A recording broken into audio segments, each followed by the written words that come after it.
I'm back again with another boarding house gist.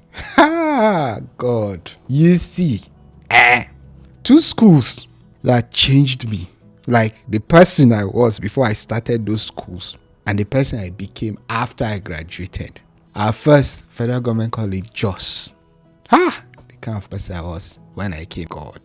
And the University of Jos. We'll talk about the University of Jos in another video. So one of the things I couldn't also do when I started secondary school, I didn't know that I didn't know how to wash. I'm becoming an old person. That time that we were growing up, we in the north, it was hard to see a family that doesn't have at least one sister of the parents that wasn't staying with them. So we had at least two aunties. There was one that was consistently with us till she got married. She usually helps us to do all the washings and the rest. I think till when I nearly finished primary school, they started asking me to wash my socks and I was terrible in that. So imagine you don't know how to wash your uniform at that age. I went to secondary school while I was 12. God, my parents didn't even try for me. And that's how they threw me. So I didn't have my auntie in secondary school to be washing clothes for me now. I had to learn to wash them myself. So I went to school with my detergents and my soap. And in FGC Jos, then the junior students usually wear a sky blue shirt and a navy blue trouser. And the senior students wear a white shirt and a navy blue trouser. The girls, that's the junior girls, wear the sky blue shirt with a navy blue pinafore. And the senior girls wore a white shirt and a navy blue pinafore. So you know the seniors from the juniors. And somehow, still with this, despite the fact that JS 1 to 3 wear the same uniform and SS 1 to 3 wear the same uniform, you still know who are the most juniors and who are the most seniors.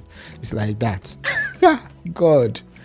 So one day in my JS 1 first term, I was not feeling fine on a Monday morning and I went to the dispensary so that the nurses would just treat me. Usually we have a dispensary and there are nurses there that take care of minor cases. If it becomes serious enough, it's either you go home or you go to the hospital, it depends. That Monday morning, as the nurses were seeing me, one of the matrons there just looked at me and asked me this question.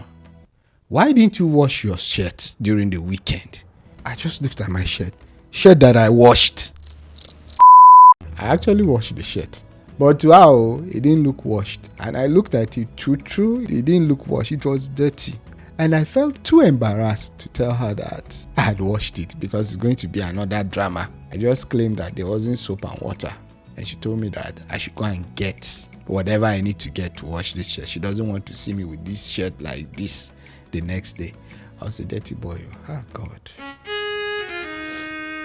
A few moments later. That was when I realized I didn't know how to wash, and I picked it up as a challenge to learn how to wash. I became so good that in my JS 3, despite the fact that I was still wearing sky blue shirts, SS3 students would give me their whites to wash because I was that good. And this is how I actually improved. By the time I reached SS1, I had a signature white shirt that nobody could take from me. That was how well I knew how to wash.